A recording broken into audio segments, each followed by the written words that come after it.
कैसे बेटियां और महिलाओं की जो मर्यादा है, मान मर्यादा, उसकी कैसे रक्षा करोगे? इस तरह की शिक्षा देने का न तो सरकार ने कोई प्रयत्न किया, न समाज ने, न समाज के लोगों ने, न राज्य सरकार ने।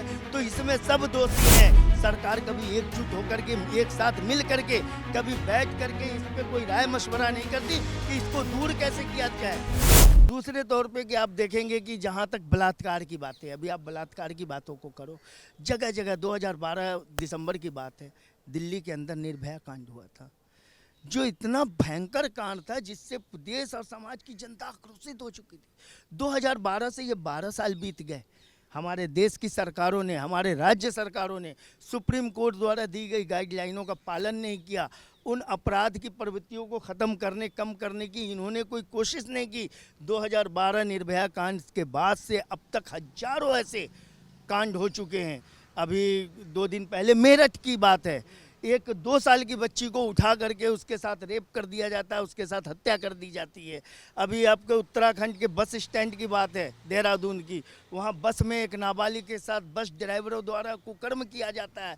तो इस तरह की जो हमारे समाज में घटना हो रही है, ये हम देशवासियों को शर्मिंदा ही करती है। दूसरे देशों में हमारे देशों का जो प्रतिकूल असर पड़ता है कि भारत में क्या हो रहा है।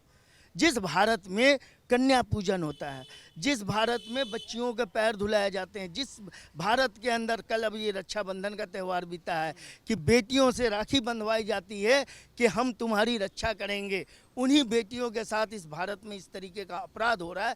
ये शर्म की बात है। 2012 के बाद से अब तक सरकार, चाहे वो विपक्ष की हो चाहे केंद्र की हो, सरकार कभी एकजुट होकर के, एक साथ मिल करके, कभी बैठ करके इस पर कोई राय मशवरा नहीं करती कि इसको दूर कैसे किया जाए, इसके लिए कौन सी योजना बनाई जाए कि समाज के अंदर महिलाओं के प्रति होने वाले अपराध को रोका जा सके। अब 2012 के बाद से अब तक बैठे हुए हैं।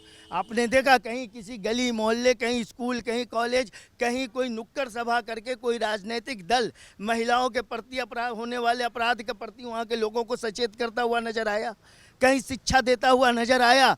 हम जैसे बूढ़े, जवान, नाबालिग मर्दों को, इंसानों को, कि महिलाएं, बेटियां सभी के घर में, आप उनको कैसी उनकी आप रक्षा करोगे, कैसे उनको सम्मान दोगे, कैसे उनको इज्जत दोगे, कैसे बेटियां और महिलाओं की जो मर्यादा है, मान मर्यादा, उसकी कैसे रक्षा करोगे। इस तरह की शिक्षा देने का न तो सरकार ने कोई प्रयत्न किया, न समाज ने, न समाज के लोगों ने, न राज्य सरकार ने। तो इसमें सब दोषी हैं। चाहे विपक्ष आवाज़ उठा रहा वो भी दोषी है, और केंद्र की सरकार वो भी उतने ही दोषी है, जो इनको बचाने के पीछे है और जो इनकी अवहेलना करके जो इनका विरोध कर रहे हैं, ये सब दोषी हैं। कोई इस दोष से नहीं बच सकता। हमारे देश के अंदर महिलाओं के प्रति प्रतिदिन अपराध होते रहे हैं, चाहे वो बंद कमरे में हो, खुले सड़क पे हो, या समाज के अंदर हो, या उनके जहां वो काम करती है वहां हो, अपराध होते रहे। इन अपराधों को बंद करने के लिए एक ठोस कदम उठाना चाहिए। जगह जगह जिस तरीके से आप प्रचार में लाखों करोड़ों रुपए के बैनर खर्च करते हो, एक छोटा सा फ्लाईओवर बनाते हो, बधाई हो दिल्ली वालों, हमने फ्लाईओवर बना दिया। अरे यही बधाई संदेश आप गली गली, मोहल्ले मोहल्ले में पहुंचाते हैं ना, कि महिलाओं, बेटियों, बहनों की इज्जत करो, बधाई हो। आप इस तरीके से हमारी बहनें, बेटियां सेफ रह सकती हैं, इस तरीके से हमारी बालिकाओं की जो है कि रक्षा हो सकती है। आप स्कूलों में दो, मोहल्ले में दो, नुक्कड़ सभा करो, लोगों के पास मैसेज भेजो, लोगों को इकट्ठा करके, जमा करके उन्हें महिलाओं के प्रति सम्मान और सम्मान करने की जो है कि शिक्षा देते रहो। अपराध और अपराध की प्रवृत्ति वाले लोगों पे आप नज़र रखो, लोगों को संदेश दो कि आपके मोहल्ले में, आपके आसपास, आपके अड़ोस पड़ोस में कोई इस प्रकार का व्यक्ति है, तो उसके लिए तुरंत ही आप सरकार एक ऐसी कमेटी बनाए, एक ऐसा कॉल सेंटर बनाए जहां की आप सूचना दो, सूचना मिलते ही जो है उसकी जो है काउंसलिंग की जाए, उसे समझाया जाए, या वो अपराधी निकलता है तो उसे जेलों में डाला जाए। मतलब समर्थन में आए, सरकारों को संज्ञान लेना चाहिए, आप कह रहे हैं? बिल्कुल, सभी सरकारों को मिलकर, यहाँ तो पक्ष विपक्ष एक दूसरे की सरकार गिराने की, चलो भाई आज ममता हार जाएगी, क्या अपराध रुक जाएंगे? कौन गारंटी देगा? मैं पूछता हूँ, कांग्रेस, भारतीय जनता पार्टी, वाम दल, यानी जो बंगाल में सरकार बनाएगी, जिसकी सरकार बनाएगी, क्या वो स्टाम्प पेपर पे लिख करके गारंटी देंगे कि इसके बाद जो है कि महिलाओं के प्रति अपराध नहीं होगा? है कोई गारंटी देने वाला? लोग भर्त्सना एक दूसरे की करती है। आज वहाँ उनकी सरकार है, बीजेपी की यहाँ है, कांग्रेस की वहाँ है, वहाँ ऐसा हुआ, वहाँ ऐसा हुआ। अरे ये जो है कि एक दूसरे की आलोचना करना बंद करो। तुम एक दूसरे के साथ मिल बैठ करके ये कोशिश करो कि ऐसे अपराधों की पुनरावृत्ति समाज में, देश में न हो। उसके लिए हम कौन सा काम करें, कौन सा काम करें? तुम एक दूसरे के साथ मिल बैठ करके इस बात का डिसाइड तो करो।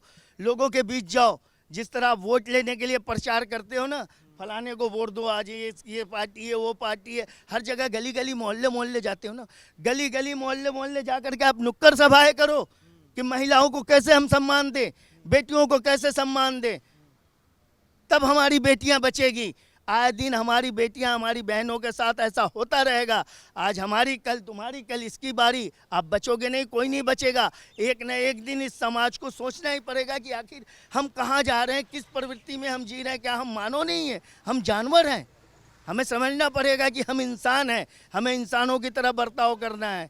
कैसे हमें समाज को बचाना है, कैसे ये करना है, इसके लिए सरकार के लिए बहुत ज़्यादा ज़रूरी है कि सरकार हमारे बताए गए सुझाव पे काम करे। और आप देखेंगे जैसे ही एक काम करना शुरू करेंगे, लोगों के बीच एक मैसेज जाएगा, तुरंत ही अपराधियों को पकड़ करके उनके लिए तुरंत ही फास्ट ट्रैक कोर्ट में जो है कि मामला चला के उन्हें तुरंत सज़ा देने का प्रावधान होना चाहिए। निर्भया कांड में ही आपने देखा कि अपराधियों को कितने साल बाद सज़ा मिली, कितने साल बाद मिली। तब तक तो लोग भूल भी जाते हैं कि ये हुआ। अभी ये कलकत्ता का रेप कांड हुआ, उसको भी कुछ दिन बाद भूल जाएंगे। आप देखिए हमारे डॉक्टर समाज के लोगों को प्रदर्शन करना पड़ा। ये बताइए, जिन डॉक्टरों का काम मरीजों का इलाज करना है, जिन डॉक्टरों का काम अस्पतालों में देखभाल करना है, उनको सड़क पे उतर के आना पड़ा कि हम भी सुरक्षित नहीं हैं। जो डॉक्टर हमें जीवन दे रहा है, हमें सुरक्षा दे रहा है, वो डॉक्टर सुरक्षित नहीं है। ये शर्म की बात है इस देश के लिए, भारत के लिए। हमारे राजनेताओं को सोचना पड़ेगा, सुनना पड़ेगा, उनको अपनी आंखें खोलनी पड़ेगी। उन्हें सिर्फ राजनीतिक प्रतिद्वंद्विता दिखाई देती है कि हाँ वहाँ ममता की सरकार है तो वहाँ उनकी सरकार है। अरे सरकारें किसी की भी हो, देश आपके हाथ में है, पूरे देश के जिम्मेदार आप हो। आपको ये सोचना पड़ेगा कि इस देश के अंदर से जो है कि ऐसे अपराध और ऐसे अपराधियों का खात्मा कैसे किया जाए। जिस तरीके से देखा जनता की राय, जो आक्रोश जनता में है, चाहे वो कानून व्यवस्था को लेकर हो, चाहे वो कोलकाता में हुए दुष्कर्म को लेकर हो, जनता की राय है कि सरकारें जिस तरीके से राजनीति में अपना दमखम लगाती हैं, चुनाव लड़ने में दमखम लगाती हैं, उसी तरीके से महिला सुरक्षा के प्रति अगर कोई कदम उठाया जाए, ठोस कार्रवाई की जाए, तो ऐसी घटनाएं समाज में कम हो सकती हैं। तमाम ऐसी खबरों के लिए बने रहे हमारे साथ, देखते रहे सौगंध टीवी। धन्यवाद।